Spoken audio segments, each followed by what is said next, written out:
Hi po, welcome po sa ating video. Ako po pala si Paulo Gabriel DC Robis, 18 years old, pinganak noong March 1, 2005.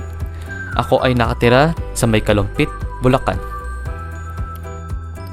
At sa tuwing walang pasok or pagkatapos ko umuwi na sa school, syempre tumutulong ako sa gawing bahay tulad ng paghuhugas, pagwawali sa loob ng bahay, at hindi na mawala dito ang paggawa ng assignment.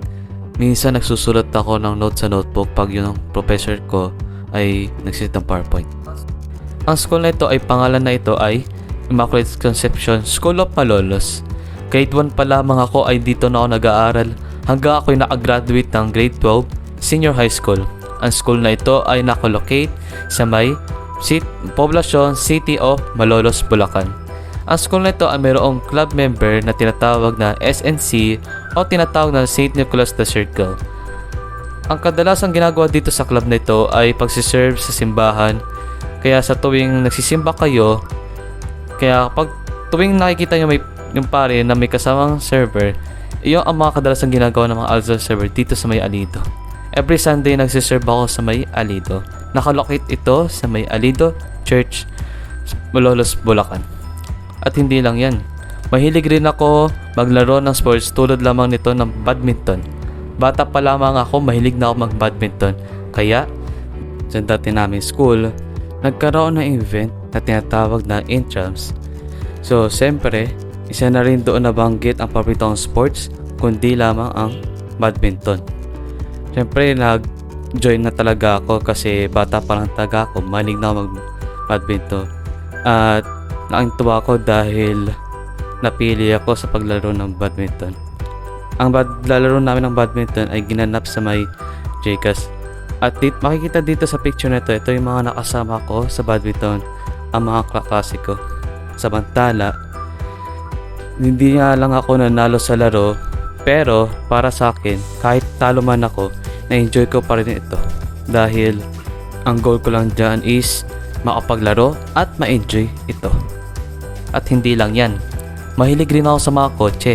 Tulad lamang nito na tinatawag na JDM o Japanese Domestic Market, tulad Nissan, Toyota at Honda. Next ay ang mga European cars na may halimbawang BMW, Mercedes, Porsche at iba pa. At lastly, ang mga muscle car.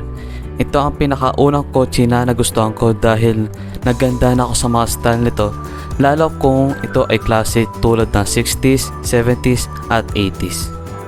Isa na rito ang pinakaunang at pinaka nagustuhan kong muscle car kundi ang Ford Mustang 1969 V8 engine. Isa rin ako sa mga nanonood ng movies tulad dito, tulad nito ang Cars, Castaway, The Dog of Hazard ay isang series at Peaky Blinders. Hindi lang ito ang mga napanood ko, marami pang iba ang aking napanood. At isa pa ang anime. Ang anime na ito ang isa ko pa rin nagustuhan at lagi ko napapanood every time nung panahon pa ng COVID. Kaya ko to nagustuhan dahil sa animation, storyline at pag-artist. Tayo mga kabataan, lagi sinasabi sa atin sa mga nakakatanda na enjoy lang muna natin ang pagiging kabataan. Dahil habang umaandar ang mundo, may mga bagay na hindi natin magagawa dahil unti-unti nagbabago ang buhay natin. Kaya kung nalulungkot ka man, spend time with your family or sa mga kaibigan mo. Kung na-stress ka, ipahinga mo lang yan.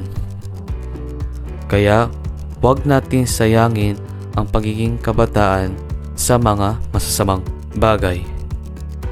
At eto na po ang pagtatapos ng aking video. Thank you po at sana na-enjoy po ang aking video.